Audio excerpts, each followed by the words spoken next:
નમસ્કાર. ભારત અને જર્મની વચ્ચે એક નવી દોસ્તીનો નવો અધ્યાય શરૂ થવા જઈ રહ્યો છે. જર્મનીના ચાન્સેલર તેમની પહેલી ભારત મુલાકાતે આવી રહ્યા છે અને એ દરમિયાન અનેક દ્વિપક્ષી કરારો પર સહી કરે તેવી શક્યતાઓ પણ છે. આ મુલાકાતથી ભારત અને જર્મની બંને દેશોના વ્યાપાર જગતની અનેક આશા અને અપેક્ષાઓ છે અને આ જ મુદ્દે ચર્ચા કરીશું આજના પ્રાઇમ પ્રદેશમાં.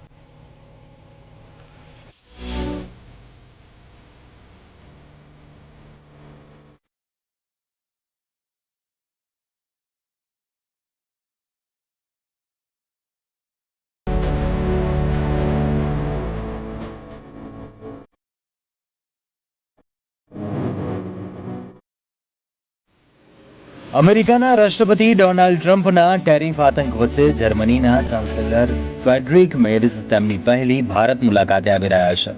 પ્રધાનમંત્રી નરેન્દ્ર મોદીના આમંત્રણ ઉપર જર્મનીના ચાન્સેલર ફ્રેડરિક મેર્ઝ 12-13 જાન્યુઆરી દરમિયાન ભારતની સત્તાવાર મુલાકાતે આવી રહ્યા છે અને આ મુલાકાત પર બંને દેશોના વ્યાપાર જગતને અનેક આશાઓ છે, કેમ કે હાલ બંને દેશોને એકબીજાની જરૂર છે. 12 જાન્યુઆરીએ બંને નેતાઓ સાબરમતી આશ્રમની મુલાકાત અને પતંગ મહોત્સવમાં ભાગ લીધા બાદ ગાંધીનગરના મહાત્મા મંદિર ખાતે દ્વિપક્ષીય મુલાકાતો યોજશે. બંને નેતાઓ ભારત જર્મની વ્યૂહાત્મક ભાગીદારીમાં પ્રગતિની સમીક્ષા કરશે, જેણે તાજેતરમાં 25 વર્ષ પૂર્ણ કર્યા છે. બંને નેતાઓ વેપાર અને રોકાણ, ટેકનોલોજી, શિક્ષણ, કૌશલ્ય અને ગતિશીલતામાં સહયોગને વધુ મજબૂત બનાવવા તેમજ સંરક્ષણ અને સુરક્ષા, વિજ્ઞાન, નવીનતા અને સંશોધન, ગ્રીન અને ટકાઉ વિકાસ અને લોકભાગીદારી જેવા મુખ્ય ક્ષેત્રોમાં સહકારને આગળ વધારવા ઉપર પણ ધ્યાન કેન્દ્રિત કરશે.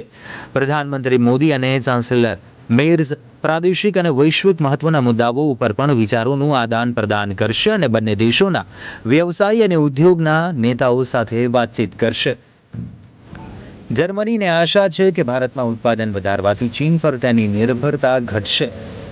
ભલે ભારત નવું ચીન ન બની શકે, 6 વર્ષમાં જર્મન કંપનીઓનું ભારતમાં રોકાણ 4.5 લાખ કરોડ સુધી પહોંચી શકે છે, જે અત્યારથી બમણું છે.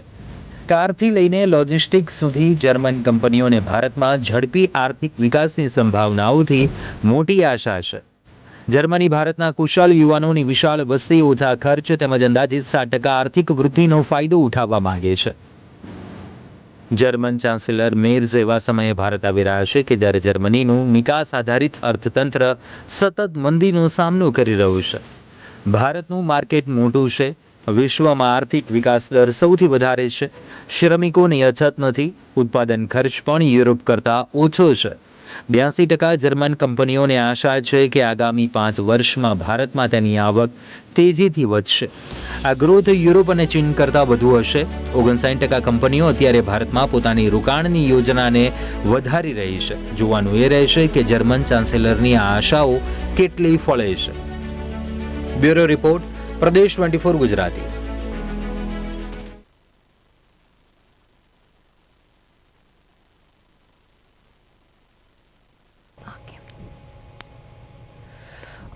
જે રીતે આપણે વાત કરી રહ્યા છે જૂની દોસ્તી નવો અધ્યાયની, અને આ જ મુદ્દે આપણે આજે ચર્ચા કરવાની છે. અને આપણી સાથે જોડાઈ ગયા છે નયનભાઈ પરીખ, આર્થિક નિષ્ણાંત છે, અને નરેશ મકવાણા, આઉટપુટ એડિટર છે, આપણી સાથે જોડાઈ ગયા છે. નયનભાઈ, આપનું સ્વાગત છે પ્રદેશ 24 ગુજરાતીમાં, અને નરેશ, આપનું પણ સ્વાગત છે. નરેશ, તમારાથી શરૂઆત કરીએ. હવે ભારત અને જર્મની શું જોઈ રહ્યા છો આ મિત્રતાને, કઈ રીતે? બિલકુલ, ભૂમિ 25 વર્ષથી વધારે જૂનો છે ભારત અને જર્મનીનો સંબંધ છે. તમે જુઓ કે આ વખતે છે આપણે વડાપ્રધાનની સાથે જ્યારે જર્મનીના ચાન્સેલર જે છે એ 2 દિવસ પછી જ્યારે ભારત આવવાના છે, તો તેની સાથે જે છે ભારત અને જર્મનીની જે મિત્રતા છે તેના 25 વર્ષની પણ છે ઉજવણી થવાની છે. મતલબ કે 2000ની સાલની આસપાસ છે એ પહેલી વખત છે ભારત અને જર્મની છે એ મિત્રતાની છે દોર હાથમાં લીધેલી. અને આટલા વર્ષની અંદર છે એ આપણે ઘણી બધી બાબતોમાં છે એકબીજા ઉપર નિર્ભર છીએ. અને તમે જુઓ કે 2024-25નું જે વર્ષ હતું ફાઇનાન્શિયલ યર, એમાં છે આપણે $10.54 બિલિયન જે ચીજ વસ્તુઓ છે એ ભારતમાંથી છે એ જર્મનીમાં એક્સપોર્ટ કરેલી. અને સામે છે $18.98 બિલિયન જેટલી ચીજ વસ્તુઓ છે તે જે છે એ જર્મનીથી આપણે મંગાવેલી.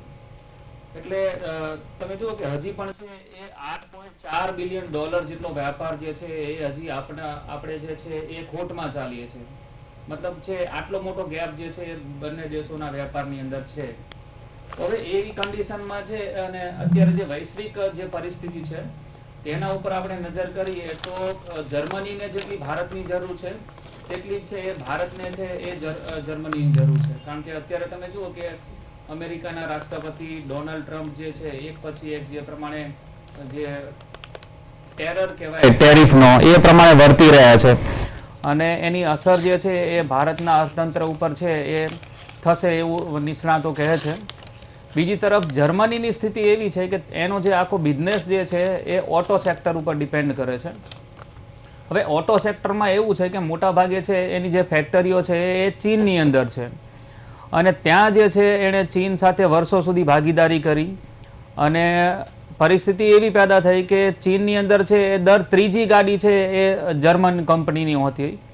પણ પછી ધીમે ધીમે જે ઇલેક્ટ્રિકલ વ્હીકલો આવ્યા અને એ પછી જે રીતે ચીને એની અંદર પ્રગતિ કરી અને ખાસ કરીને તેની જે બેટરી જે છે તેમાં જે પ્રકારે ચીનની મોનોપોલી છે તેના કારણે જે છે આખું જે એક માર્કેટ હતું એ સાવ પલટાઈ ગયું અને પરિસ્થિતિ એવી પેદા થઈ કે જર્મન કંપનીઓ અને ચીન જે એક સાથે વેપાર કરતા હતા, હવે અત્યારે પરિસ્થિતિ એવી છે કે જર્મનીએ છે એ બેટરી અને બીજી બધી બાબતોમાં છે એ ચીન ઉપર આધાર રાખવો પડે છે. બીજી તરફ તમે જુઓ કે ઇલોન મસ્કની જે કંપની છે ટેસ્લા, તેણે પણ છે એ ઈવી બનાવવાનું શરૂ કર્યું છે અને એણે તો એવું કહ્યું છે કે અમે જે છે એ બીજી કોઈ પણ કંપની બનાવે એના કરતાં વધારે સારી કાર છે અમે બનાવવાના છીએ.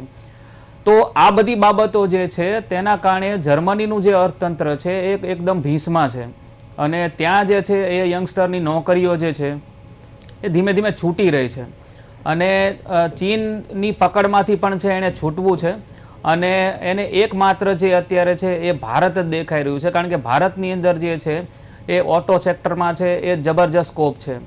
એટલે મને લાગે છે જર્મનીની નજર છે એ ભારતના ઓટો સેક્ટર ઉપર છે અને ત્યાંથી એને એવું લાગ્યું છે કે આ એક એવી જગ્યા છે કે ત્યાં જો રોકાણ કરવા માટેની તક મળતી હોય તો ચૂકવી ના જોઈએ. એટલે બંને દેશોની જરૂરિયાત છે અને મને લાગે છે એ બંને દેશના નેતાઓ પણ છે એ ખૂબ જ સારી રીતે સમજે છે અને આ 2 દિવસમાં જે પણ ડીલ થશે એ આપણું ભવિષ્ય જે છે બંને દેશોનું એ નક્કી કરશે. બિલકુલ. નયનભાઈ પણ છે આપણી સાથે, આર્થિક નિષ્ણાંત છે. હવે નયનભાઈ, તમને મારો અવાજ આવી રહ્યો છે? બિલકુલ આવી રહ્યો છે. ઓકે. નયનભાઈ, આપણે હવે ભારત અને જર્મનીની જે વાત આપણે કરી રહ્યા છે અને નરેન્દ્ર મોદી અને જર્મન ચાન્સેલરની જે મુલાકાત છે, આપણા દેશમાં ઇકોનોમી પર કેવી અસર પડશે? જો અત્યારે એવું છે કે આપણે મલ્ટી કન્ટ્રીઝની જોડે પાર્ટનરશિપનો પ્રયાસ કરી રહ્યા છીએ. એટલા માટે કે આપણે અમેરિકા જે આપણું લાર્જેસ્ટ ટ્રેડિંગ પાર્ટનર છે, એટલે આપણે સૌથી વધારે એક્સપોર્ટ કરતા હોઈએ તો અમેરિકા છે અને એ છેલ્લા ઓગસ્ટથી આપણે બધા જાણીએ છીએ કે 50% પ્લસ ડ્યુટી એમાં ટેરિફ વગેરે નાખ્યા છે ટ્રમ્પે. હમણાં તો વળી ટ્રમ્પ થોડા ભૂરાયા થઈને સાવ 500%ની વાત કરે છે કે 500% નાખી દઈશ. અને આમ પણ ટ્રમ્પ આ બાબતમાં બિલકુલ અનપ્રેડિક્ટેબલ છે. કોઈક વાર આપણને એમ કે મારા દોસ્ત છે એના પ્રાઇમ મિનિસ્ટર, કોઈ વાર કે અમેરિકા અને ઇન્ડિયા વચ્ચે એક ઘણી દોસ્તી અને ઘણા સંબંધ ગાઢ છે. પાછું આગલા દિવસે કે ટેરિફમાં આટલા ટકાનો વધારો એવું નિવેદન આવે ટ્રમ્પનું અને પાછા કે ઇન્ડિયા હવે ડેડ ઇકોનોમી છે. પછી કે મને ટ્રમ્પે ફોન ના કર્યો એટલે હવે હું આ ટ્રેડ ડીલ ના થયું. અને પાકિસ્તાન જોડે બી મેં કેટલી વાર મારા કારણે સંધિ થઈ. એટલે ટ્રમ્પ અનપ્રેડિક્ટેબલ છે. આપણા સૌથી મોટા ટ્રેડ પાર્ટનર છે. આપણે એક્સપોર્ટ સૌથી વધારે એ દેશમાં કરીએ છીએ. એ પરિસ્થિતિ હવે આપણે ઝડપભેર બદલવી પડશે. એટલે આપણે યુનાઇટેડ કિંગડમ જોડે ટ્રેડ ડીલ કર્યા અને બીજા ઘણા દેશો જોડે આપણે વાતચીત કરી રહ્યા છીએ. કારણ કે આપણે જેવું સૌથી મોટું જે જોડે કામ કરતા હોઈએ એ હવે જો જોખમમાં હોય, અને જે જોખમમાં છે છેલ્લા 4-5 મહિનાથી, અને આજ થાય કાલ થાય આજ થાય કાલ થાય થયા કરે છે, પણ અમેરિકા જોડે સમજૂતી હતી નથી. એટલે એ સંજોગોમાં આપણે દરેક દેશો જોડે, દરેક બ્લોક્સ જોડે, EU જોડે, બાકીના બધા દેશો જોડે આપણે ટ્રેડ ડીલ સેપરેટ કરવા જ પડશે. એમાં જર્મન ચાન્સેલર જે આપણા ઇન્વિટેશન પર અહીંયા ઇન્ડિયા આવ્યા છે અને ખાસ કરીને ગુજરાતમાં આવ્યા છે, એ ગુજરાત આખા ઇન્ડિયાનું મેઇન મેન્યુફેક્ચરિંગ હબ છે. અને આપણે ત્યાં ઓટોમાં બી જર્મન ફેક્ટરી તો ઓછી છે, પણ એટલીસ્ટ આપણે જાપાનીઝ ફેક્ટરી તો છે જ અહીંયા. અને બાકી પણ બીજી બધી વાત કરી રહ્યા છીએ આપણે કે ઓટો સેક્ટર અહીંયા આવે. આપણે નેનો માટેનો પણ પ્રયાસ કર્યો છે. એટલે જર્મન કંપનીઝ આપણે ત્યાં ઇન્ડિયામાં આવે એ આપણા માટે સારું છે. આપણે લોકો જર્મની જોડે વેપાર આપણો વધારીએ. જેમ આગળ વક્તાએ કહ્યું કે આપણે તો જર્મની જોડે પણ ટ્રેડ ડેફિસિટ છે. એટલે એ ટ્રેડ ડેફિસિટમાં આપણે એટલીસ્ટ હવે વધારે એક્સપોર્ટ કરતા જઈએ ત્યાં આગળ. અને જર્મનીમાં જે આપણે રિન્યુએબલ એનર્જીનું કામ કરવું છે એમાં આપણે એમનું મોડેલ એક્સેપ્ટ કર્યું છે. જર્મનીમાં શું કર્યું છે એ લોકોએ કે સોલર જે પાવર જનરેટ થાય, નયનભાઈ, તમે એક વાત કરી ઓટો સેક્ટરની, તો હવે કદાચ તમને ખ્યાલ હોય તો હવે ગુજરાતની અંદર અને ભારતની તો વાત કરીએ આપણે, અને ગુજરાતમાં પણ અને ઇન્ડિયાની અંદર જર્મન કંપનીની જે કારો છે ને એ પહેલાં આપણે ઇન્ડિયન લોકોનું સપનું રહ્યું છે ને ખરીદવાની, પણ પહેલી જોવા જઈએ તો જર્મન કાર લોકો વધારે ખરીદે છે.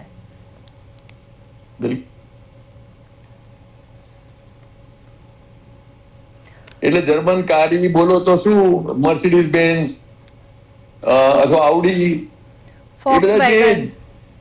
ફોક્સવેગન, એ બધી જે ફોક્સવેગનમાં તો બી લોઅર કેટેગરી છે, પણ અમુક પ્રીમિયમ જર્મન ગાડી આપણા બધાનું સ્વપ્ન હોય છે પણ આપણે લઈ શકતા નથી.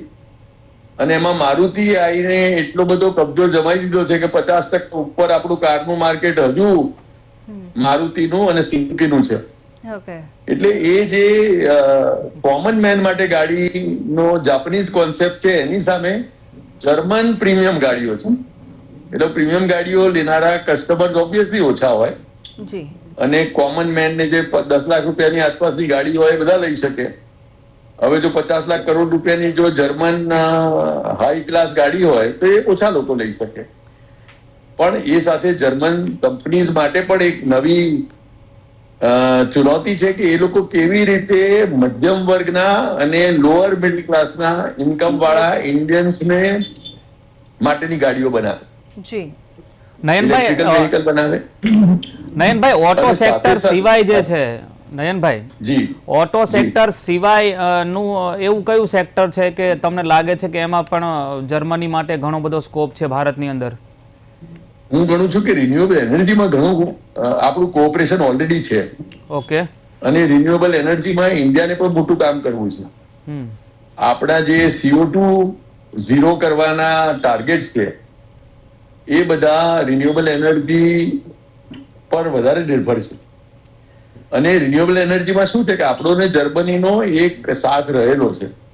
આપણે અમદાવાદમાં જે તમારા ને મારા ધાબા ઉપર સોલર પેનલ લગાડી છે જી, એ મોડેલ એકચ્યુઅલી જર્મની વાળું હતું. એટલે જર્મનીમાં શું હતું કે તમે જે પાવર જનરેટ કરો એ તમે ગ્રીડમાં નાખી દો અને એની તમને ક્રેડિટ મળે, અને તમારે જે પાવર જોઈતો હોય ગ્રીડમાંથી લઈ લો અને એનો તમને સામે ચાર્જ લાગે. એટલે એ જે કોન્સેપ્ટ લીધો છે રિવર કોન્સેપ્ટ કે છે કે ભાઈ નદીમાં તમે તમારું પાણી નાખી દો અને જરૂર પડે ત્યારે લઈ લો. કારણ કે બેટરીની જ્યાં સુધી વાત ઇકોનોમિકલ નહીં થાય ત્યાં સુધી આપણે સ્ટોરેજ નહીં કરી શકીએ. એટલે તમે ને હું આપણા ધાબા ઉપર જે રિન્યુએબલ એનર્જી બનાવીશું એ આપણે ગ્રીડમાં નાખી દઈશું અને ગ્રીડમાંથી જરૂર પડે એમ પાછી લઈ લઈશું અને એની વચ્ચેનો ડિફરન્સ જે છે એનો આપણને ચાર્જ કરશે. એ મોડેલ એકચ્યુઅલી જર્મનીનું છે. ઓકે.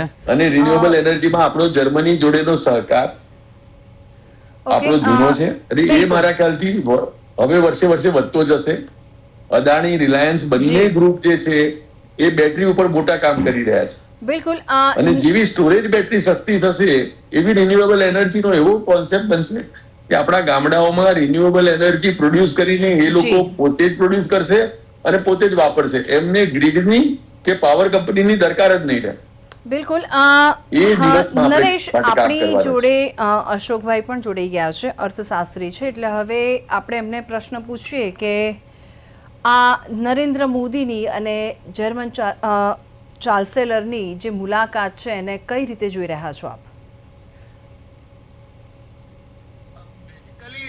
અત્યારે તો આપણા માટે એક બહુ મોટા સમાચાર કહેવાય કે જે રીતે ટ્રમ્પ આપણી સાથે વોર કરી રહ્યા છે, તો એની સામે આપણા માટે એક આ દોસ્તી સારી સાબિત થશે. મારું એવું માનવું છે કે ટેકનોલોજીમાં આપણે ઘણો બધો બેનિફિટ થવાનો છે. ઓકે, કારણ કે જે રીતે ઓટો સેક્ટરની અંદર આપણે જર્મન ઉપર જે ભરોસો રાખીએ છીએ, સાર્થક ગણો છે. અને હું માનું છું ત્યાં સુધી આગળ પણ આપણે જર્મની સાથેના જે ટેકનોલોજી વ્યવહારો થવાના છે, ખાસ કરીને ઓટોમોબાઈલ ની વાત કરીએ તો મારા સાથી મિત્રએ જે વાત કરી કે મધ્યમ વર્ગને એને જો એની ઉપર ટેકનોલોજી ગોઠવ છે, તો હું માનું છું કે આપણે મધ્યમ વર્ગને પણ સારો એવો ફાયદો થવાનો છે. બિલકુલ જે રીતે કારણ કે નરેશ કહી જર્મનીને રહ્યા માર્કેટ છે જોઈએ છે. અશોકભાઈ કે મધ્યમ વર્ગ વાળાને પણ ખાસો એવો ફાયદો થઈ શકે એમ છે. હવે વાત અહીંયા એ છે કે ટ્રમ્પની વાત કરીએ. હવે ટ્રમ્પ જે રીતે સતત ટેરિફ લાદી રહ્યા છે ભારત ઉપર, હવે ટેરિફ લાદી રહ્યા છે, તો હવે એ ટેરિફ લાદ્યા બાદ હવે આ બંને દેશોની મુલાકાત કઈ રીતે જોઈ શકો આપ? બિલકુલ, જેમ ભૂમિભાઈ અગાઉ વાત કરીને એ પ્રમાણે કે પરિસ્થિતિ જેવી પેદા થઈ છે કે બંને એકબીજા વગર ચાલે એવી સ્થિતિ નથી. અને ભારત કરતાં પણ છે એ જર્મનીને છે અત્યારે વધારે જરૂર ભારતની છે. કારણ કે અત્યાર સુધી જે પણ એનું માર્કેટ જે છે એ ચીન ઉપર આધાર રાખતું હતું.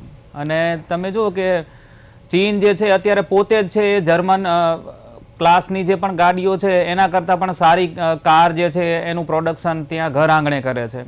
એટલે એના કારણે છે જર્મનીની કંપનીઓ જે છે, ખાસ કરીને જેમ હમણાં નયનભાઈએ જે વાત કરી ને કે મર્સિડીઝ કે બીજી ફોક્સવેગન કે એ પ્રકારની જે પણ જે મોટી કંપનીઓ છે જે મોંઘી કાર વેચે છે, તેનું જે માર્કેટ છે એ ચીનમાં પહેલાં બહુ મોટું હતું. હવે અત્યારે પરિસ્થિતિ એવી છે કે ઇલેક્ટ્રિકલ વ્હીકલ બનાવવાનું ચીને જાતે જ શરૂ કરી દીધું છે. અને તેની અંદર જે સૌથી મહત્વનો પાર્ટ છે એ બેટરી છે. તો બેટરી જે છે એમાં ચીનની મોનોપોલી છે.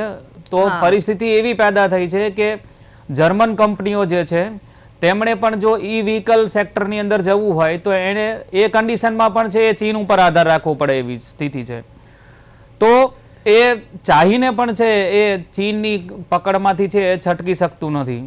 તો એવી કન્ડિશનમાં છે તેને એકમાત્ર માર્કેટ જે છે જે ચીન પ્રકારનું માર્કેટ, કારણ કે ચીન પછી છે એ સૌથી વધુ વસ્તી ધરાવતો દેશ છે એ ભારત છે. તો જર્મનીને એવું છે કે જો ચીન જે છે તેને આપણે છોડી દેવું હોય તો એ પ્રકારનું માર્કેટ જે છે તે કોઈ બીજા દેશમાં ઉપલબ્ધ હોય તો એ ભારત છે. તો જો ભારત સાથે કંઈક એવી ડીલ કરવામાં આવે તો અત્યારે જે આપણો જે ઓટો સેક્ટર છે તેને આપણે બચાવી શકીએ. તમે જુઓ કે 10 લાખથી વધારે લોકો જે છે અત્યારે ત્યાંના ઓટો ઉદ્યોગમાં કામ કરે છે જર્મનીના. અને સતત જે છે ત્યાંની જે મોંઘી કારો જે છે તેનું જે માર્કેટ છે એ ડાઉન થતું જઈ રહ્યું છે. અને એના કારણે જે છે ત્યાં કામ કરતા યુવાનો જે છે એની દિવસે ને દિવસે નોકરીઓ છે એ છૂટી રહી છે.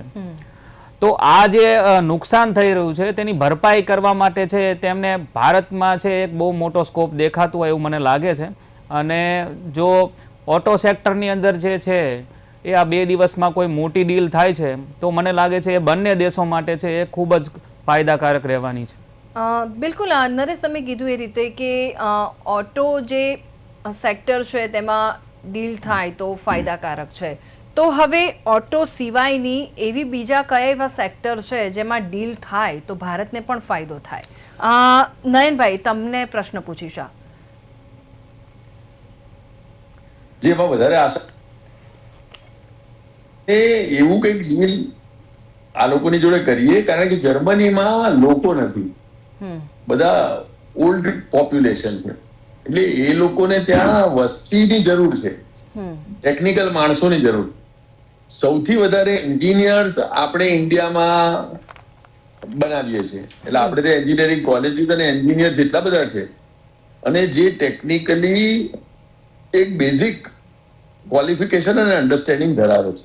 ઓકે હવે એને જો આપણે વધારે તેજ બનાવવા હોય, વધારે એ હીરા ઉપર પહેલ પાડવા હોય, તો આપણે એવી કંઈક વ્યવસ્થા કરવી જોઈએ. અને આઈ હોપ કે એ લોકો આવું કંઈક વાત કરે જેમાં આપણા જે એન્જિનિયર્સ છે એ જર્મનીમાં જઈને થોડું એકાદ વર્ષ 6 મહિના ભણે અને પછી ત્યાં આગળ સેટલ થાય. હમ કારણ કે હવે જો અમેરિકામાં ગ્રીન કાર્ડ, EB-5, બીજા બધા જે આપણે વાત કરીએ H-1B, બધામાં તકલીફ છે. અઘરું છે. ત્યાં આગળ અમેરિકાના દ્વારો ધીરે ધીરે આપણા બધા લોકો માટે બંધ થતા જાય છે. હમ જર્મનીને લોકોની જરૂર છે, હમ ખાસ કરીને આપણી પાસે એક્સ્ટ્રા એન્જિનિયર છે.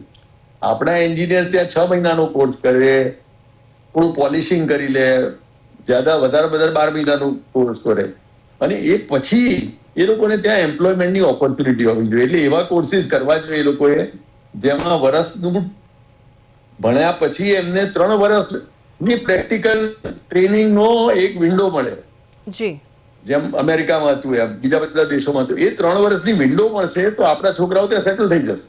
બિલકુલ. અને આપણે જે અહીંથી આપણું મેન યુવા એનર્જી અને ધન છે એ આપણે જર્મનીને કામે લગાડી શકીએ. એટલે it would be a win win. હમ આપણે ત્યાં એ લોકો આવીને પાછળ વિદેશી હુંડિયા પણ મોકલશે, ત્યાં સેટલ થશે. એ લોકોના ફેક્ટરીઓ ધમધમશે, કારણ કે અત્યારે એ લોકો પાસે યંગ લોકો નથી. જે ત્યાંના લોકો છે એ મોંઘા છે, ઓછા કામ કરે છે, અને એજિંગ વર્લ્ડ પોપ્યુલેશન છે. આપણે 28 થી 30 વર્ષ આપણી એવરેજ એજ છે, જી ત્યાં બધે 50-60 વર્ષની આસપાસની એવરેજ એજ છે. હમ એટલે હું માનું છું કે એવી કંઈક સમજૂતીઓ ઉપર સહી થાય જો કે આપણા ઇન્ડિયાના એન્જિનિયર્સ ત્યાં જઈને કામ કરે છે, બિલકુલ. તો મારા હિસાબે એ આપણી સૌથી મોટી સ્ટ્રેન્થ છે. બિલકુલ. અશોકભાઈ, તમને મારો અવાજ ક્લિયર આવે છે? હા, આવે છે. અશોકભાઈ, હવે વાત અહીંયા એ કરી રહ્યા હતા કે બીજા એવા કયા સેક્ટર છે કે આ જે મુલાકાત છે તો એ સેક્ટર પર પ્રભાવ પડી શકે, અથવા તો બીજા કોઈ સેક્ટરમાં આપણને પોઝિટિવિટી દેખાય? બહુ બધું આમાં શીખવા, કારણ કે 1995 મશીન આપણે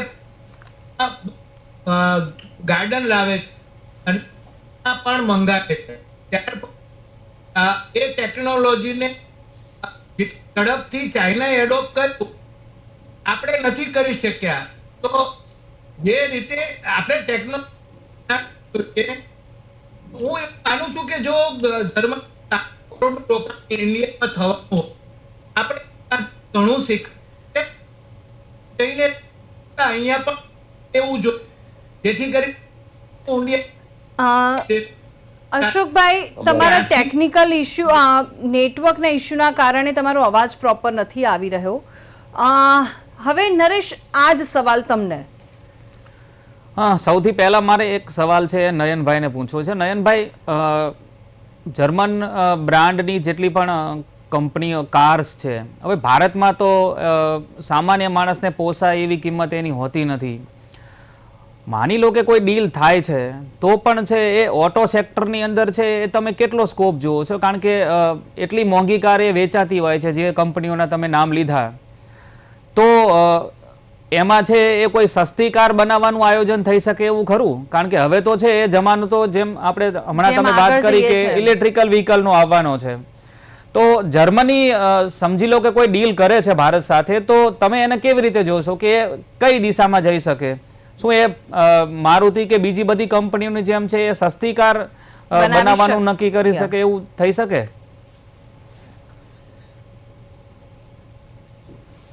લીધી આ વાત મારે કરવાની જ હતી અને તમે આ લઈ આવ્યા વાત. એટલે આમાં શું છે, હું જયારે યુરોપ ગયો ને ત્યારે તમે આઈ ડોન્ટ નો જોઈ છે કે સ્માર્ટ કાર, એક નાની ગાડી છે એકદમ સાવ મર્સિડીઝની, પણ સ્માર્ટ ગાડી, અને 2 જણા, 2 સીટર અને 2 ડોર, એવી સાવ નાની અમથી ગાડી, પણ એટલી ક્યુટ, સરસ, સસ્તી, પાર્કિંગની ઝંઝટ નહીં, એકદમ ટક ટક ટક કરીને જતી રહે, અને આપણા લોકો માટે બહુ સુટેબલ. આપણે જે પેલી નેનો કાર, નાની ગાડી કરવાનો વિચાર કર્યો તો આપણી ના ચાલી, જી એ જે સૌથી સફળ એનો ઉદાહરણ છે એ સ્માર્ટ કાર છે, SMAR સ્માર્ટ ગાડી, અને ત્યાં બહુ જ પોપ્યુલર છે.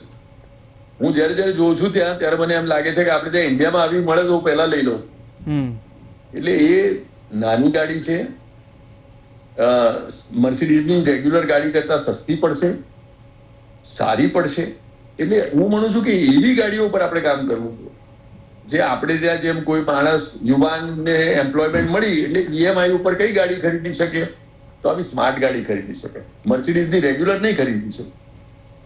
એટલે આપણે એ પ્રીમિયમ કંપનીઝે જે એમના ઇકોનોમી મોડલ છે, જે એન્ટ્રી લેવલના નાની ગાડીઓ છે, આપણા માટે બહુ સુટેબલ છે.